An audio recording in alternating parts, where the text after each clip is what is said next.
विभाग अतिशय दुर्दैवी घटना आहे। रात्री झोपल्यानंतर सकाळी उठल्यानंतर पूर्ण कुटुंब जळून त्याचा मृत्यू होणे म्हणजे कोणाला विश्वास बसणार नाही। हॉस्पिटलला जाऊन आलो। मृतांपैकी 2 लहान मुले आहेत, महिला आहेत, पुरुष असे मिळून 7 लोक मृत्युमुखी पडले आहेत। लोकांनी माझ्याकडे फायर ब्रिगेडच्या संबंधित तक्रार केली आहे। याचीही चौकशी करणार आहोत। पोलिसांना सांगणार आहे की अग्निशमन दलाची चौकशी लावून त्यांच्यावर कडक कारवाई करण्यात यावी।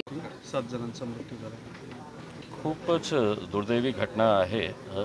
रात्री झोपल्यानंतर सकाळी पूर्ण फॅमिली असा जाळून त्यांचा मृत्यू होणं म्हणजे आपण कोणाला विश्वासही बसणार नाही। मी हॉस्पिटलला जाऊन आलो आणि 2 लहान मुले आहेत, त्याच्यामध्ये मृतापैकी महिला आहे, पुरुष आहे, असा कुल 7 लोक मेलेले आहे। माझ्याकडे जे तक्रार लोकांनी केलेली आहे ते फायर ब्रिगेडच्या संदर्भात केलेली आहे। आता पोलीसचे अधिकारी इथे आलेले आहे। आम्ही त्याचीही चौकशी लावणार आहे की किती वाजता फायर ब्रिगेडला कॉल करण्यात आला होता, किती वाजता ते आले होते।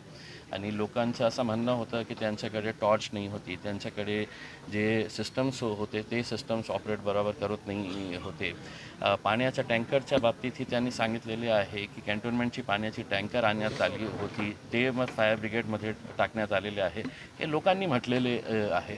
मी म्युन्सिपल कमिशनरला आणि पोलिसांनाही हे सांगणार आहे की काही चुकत असेल फायर ब्रिगेडकडून ज्याच्यामुळे जीव वाचवता आले नाही, तर त्याच्या बाबतीतही आम्ही चौकशी लावायला सांगणार आहे आणि जे दोषी असतील त्यांच्यावर कडक कारवाई करण्यात येईल।